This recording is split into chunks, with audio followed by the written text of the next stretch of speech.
குடும்பத்தோடு தான் நான் பேசுவேன். நான் வந்து ஒரு பொண்ணு தாங்க. அண்ணன் தம்பி 2 பேருங்க. ம் அம்மா அப்பா இறந்துட்டாங்க. சரிங்க. தம்பிங்க தான் 2 பேருமே.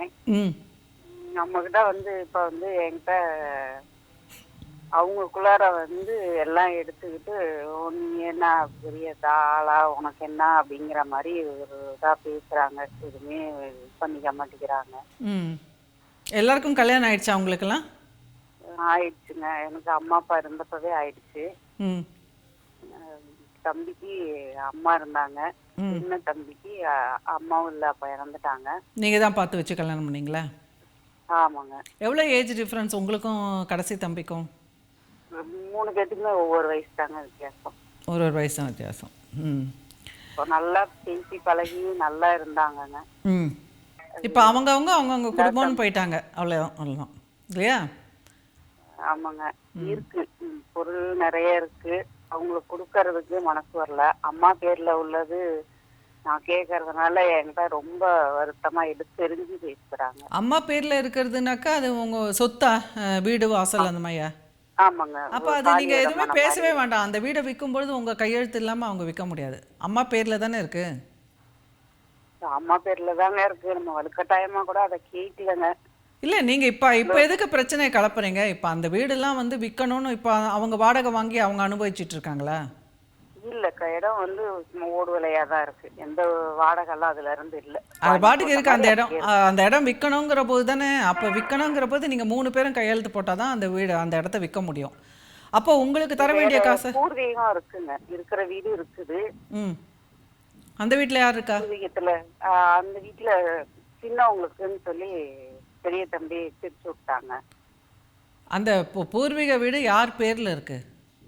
அப்பா பேர்ல இருக்கு. அப்பா பேர்ல இருந்தா அப்போ உங்க 3 பேருக்கும் அது பங்கு உண்டு.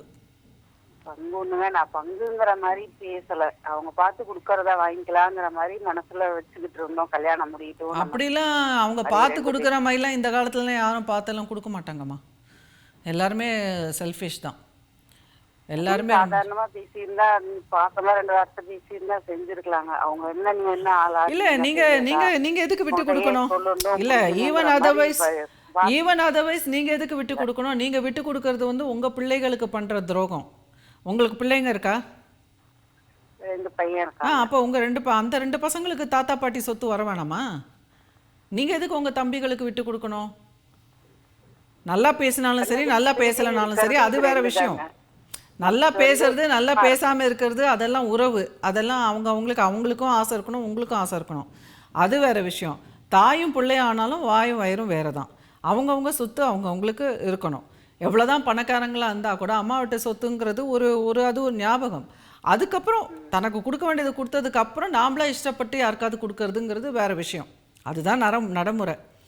அப்படி இருக்கும்போது நீங்கள் வந்து அவங்கள கண்ட்ரோல் பண்ணி உங்கள் மேலே பாசத்துக்கு அடிமையாக்கி அதுக்கப்புறம் நீங்கள் விட்டு கொடுக்கணும் அப்படின்ற லாஜிக்லாம் நீங்கள் சினிமாவை பார்த்துட்டு வச்சுருந்தீங்கன்னா அப்போ அவங்களுக்கும் அது கடுப்பாகும், உங்களுக்கும் கடுப்பாகும். நீங்கள் பாசத்துக்கும் பணத்துக்கும் முடிச்சு போடக்கூடாது. அவங்க பாசமாக இருந்தாங்கன்னா நான் விட்டு கொடுப்பேன் அப்படிங்கிறதெல்லாம் தவறு.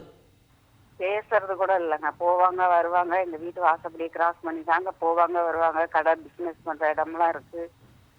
உங்கள் வீட்டுக்காரர் என்ன வேலை செய்கிறாரு? வீட்டில் ஃபங்க்ஷன் நடந்துச்சு. அவங்க வீட்டில் கூப்பிட கூட இல்லைங்க.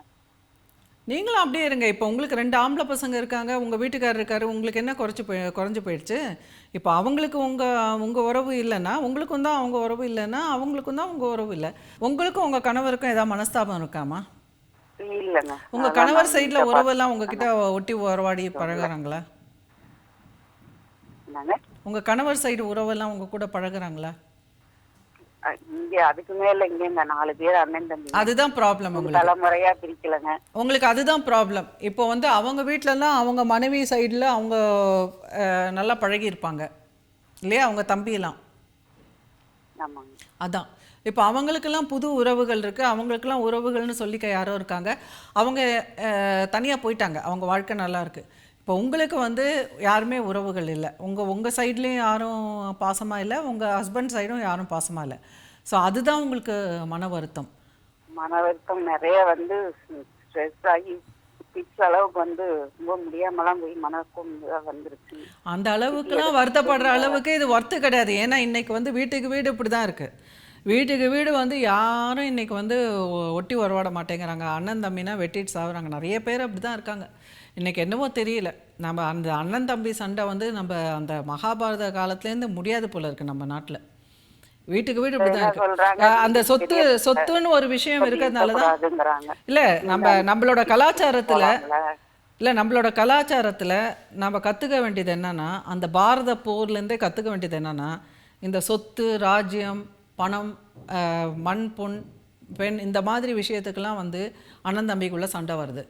இதே வந்து மற்ற மேற்கத்திய இதெல்லாம் பார்த்தீங்கன்னா இந்த மாதிரி சொத்தே வைக்க மாட்டாங்க. இதே ஒரு கிரீடு தான். இந்த மாதிரி சேர்த்து சேர்த்து வச்சு இதுக்காக எல்லாரையும் சண்டை போட்ட விடுறதுன்றதே வந்து ஒரு கிரீடு தான். ஃபஸ்ட்டு பெற்றோர்கள் தான் இனிமேல் அதுலேருந்து கற்றுக்கணும். இனிமேல் வர ஜெனரேஷனாவது கற்றுக்கணும். இந்த மாதிரி சொத்து கித்து சேர்த்து வச்சு பிள்ளைகளுக்குள்ளே சண்டை மூட்டி விடாமல் ஒழுங்காக வாழ்ந்துட்டு ஒழுங்காக அவங்களையும் வாழ விட்டுட்டு போகணும். எங்க அப்பா பெரியப்பா இது மாதிரி இதுல எல்லாம் பிரச்சனை இல்லைங்க. சந்தோஷமா பக்கம் பக்கமா இருந்து. உங்க அம்மா ஏன் அப்படி போயிட்டாங்க?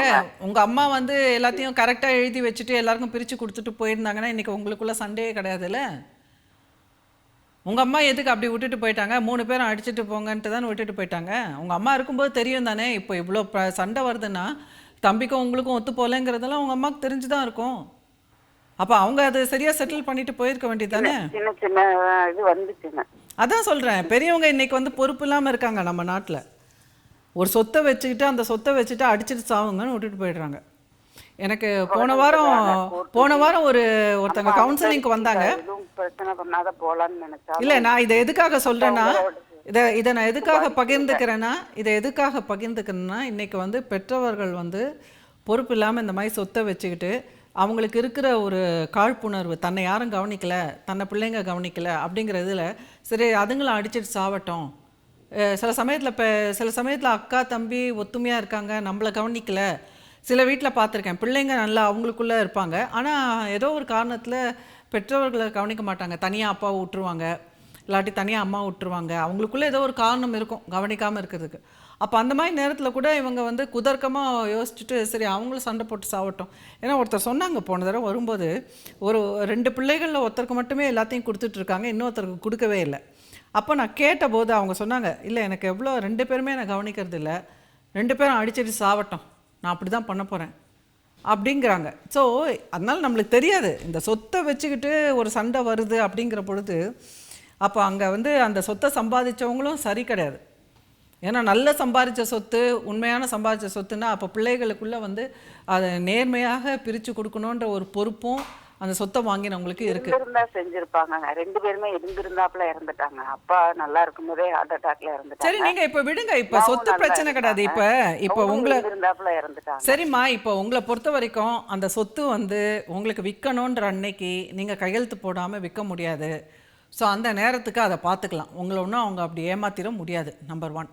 அடுத்தது அன்புங்கிறது நம்ம அடித்து உதச்சி சண்டை போட்டெல்லாம் வாங்க முடியாது. ஓகே, நீங்கள் காசு பணத்தை கொடுத்தா கூட அன்பு வராது. சில நேரத்தில் சில பேரை பிடிக்கலன்னா பிடிக்கல, அவ்வளோதான்.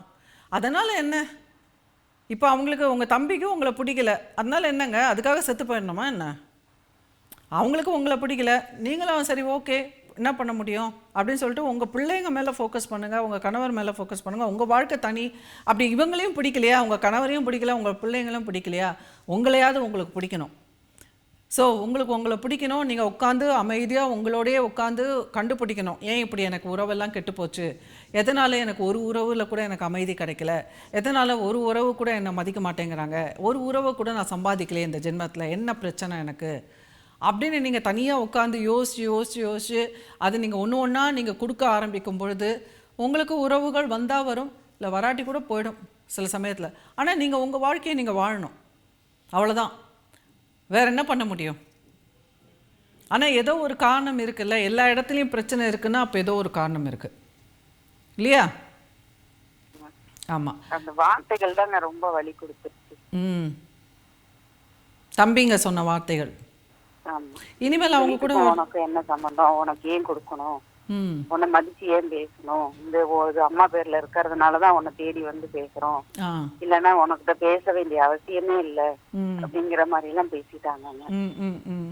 நீங்கள் அவங்க சொன்னதை மட்டுமே நினச்சி பார்க்குறீங்க. காரணமே இல்லாமல் இருக்காது. நீங்களும் ஏதாவது ஒரு சமயத்தில் அவங்கள காயப்படுத்திருப்பீங்க. அது இப்போ உங்களுக்கு மறந்து போயிருக்கும், இல்லை நினைவுக்கு வராது. அதனால் நீங்கள் உங்கள் மேலே நீங்கள் தாழ்வு உங்களுக்கு மேலே நீங்கள் கழிவிறக்கம் கொண்டு, ஐயோ பாவம் நான் ரொம்ப பாவம், நான் ரொம்ப பாவம் நினைக்க இதில் ரொம்ப மன அழுத்தம் போயிடும். நீங்கள் என்ன நினச்சிக்கணும், சரி நான் ஏதோ சொல்லியிருக்கேன் போல இருக்குது, எனக்கு இப்போ ஞாபகம் கூட வரல, ஆனால் நான் ஏதோ பண்ணியிருக்கேன், நான் பண்ணாமல் எப்படி திடீர்னு நல்ல தம்பி வந்து எதுக்கு என்கிட்ட வந்து இப்படி சண்டை போட போகிறான், அப்போ நான் எதாவது செஞ்சுருக்கலாம். அப்படி நீங்கள் யோசிச்சு பாருங்கள். ஒரு 2 நாளைக்கு மனசு வலிக்கும். இப்போ நான் சொல்கிறது கூட உங்களுக்கு மனசு வலிக்கும். அப்போது அதில் ஏதாவது ஒரு தீர்வு கிடச்சிருந்தா கொஞ்சம் மனசு அமைதியாக இருக்கும். அப்படியும் இல்லாமல் சில சமயத்தில் ரொம்ப தெய்வமாக இருந்து அவங்க வந்து இப்படி துவேஷம் பண்ணுறாங்கன்னா, அப்போ அவங்களுக்கு என்ன மனக்கோளாரோன்னு நினைக்கணும். இப்போது ஒருத்தவங்க வந்து நல்லா இருக்கிறவங்கள போய் யாராவது ஒருத்தங்க இப்படி தூட்டுருவாங்களா, அப்போது வந்து நான் எந்த தவறுமே செய்யலை, எனக்கு உறுதியாக தெரியுது, ஆனால் இவங்க இப்படி பழி போட்டு இவ்வளோ வந்து வெறுப்பை காட்டுறாங்கன்னா, அப்போ அவங்களுக்கு ஏதோ மனக்கோளாறு, என்னவோ பாவம் இப்படி ஆயிட்டாங்களே அப்படின்ட்டு நாம் வந்து அவங்கள வந்து அவங்க மேலே இறக்கப்படணும், பிட்டி பண்ணணும். வி ஷுட் பிட்டி. நம்ம எப்போவுமே மற்றவங்கள தான் பிட்டி பண்ணணுமே தவிர நம்மளே பிட்டி பண்ணக்கூடாது.